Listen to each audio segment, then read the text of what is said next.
April is Distracted Driving Awareness Month, and a new study actually finds that 2 Bay Area cities are among the least distracted driving cities in the country.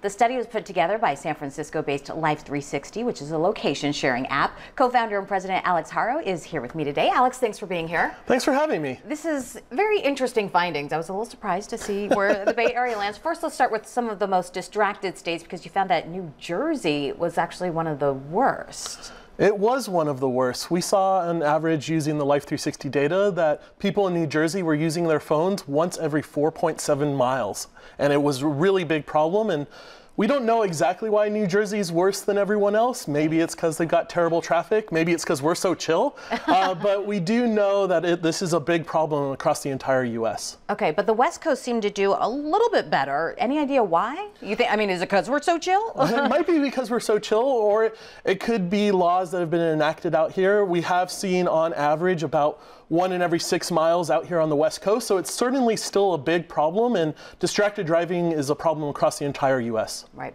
Okay, so where do some of the Bay Area cities rank on the list? Yeah, San Francisco is 3rd, and Oakland is 2nd, actually, so we're way up high, of the least distracted driving cities. Wow. Okay, so that's actually, it's hard because it's good, but you still look over at people in their car and see them doing some crazy things. So, like you said, it's still happening a lot. It's still happening a lot. And another surprising result that we saw is that teens and parents were driving and distracted almost to the same amount. Really? Yeah, absolutely. We were very surprised by that result. And what we saw was that, this is all about creating positive communication amongst the family and making sure that families are safe on the road. That's Life360's mission, and it's about setting a positive example for your kids, but we saw that parents were nearly as bad as the kids were. I was going to say, you have to set that example. You can't, practice what you preach. Yeah, absolutely. Definitely. Now, you also found that time of day was a factor as well. So what exactly did you find?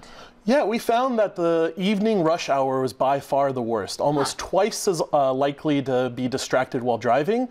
And we see that all over the Life360 data, whether it's people are rapid accelerating and trying to go faster to catch up because they were distracted, or they're slamming on their brakes because they look down at their phone. So by far, rush hour is the worst for distracted driving. I wonder why that is. Are people just trying to come down from their day and checking things last minute? Yeah, I think it's that, and I think people are just frustrated that they're in rush hour traffic, that's true. and they're tired, and they're trying to get somewhere, and so I can check this one text, and right. We really shouldn't, because it's such a big problem, and thousands of people are dying every single year because of it. Absolutely. Anything we can do to be safer? Obviously, just don't be distracted, but anything you suggest? Yeah, it's hard, and the states are trying to legislate, and there have been laws that have been passed, but it really comes down to having that communication amongst your family, and as an individual, you really have to want to change and be a better driver. And so Life360 does have some tips for you guys. Okay. Let your friends and families know that you're on the road, and really use an app like Life360 that can tell your family when you're done driving, or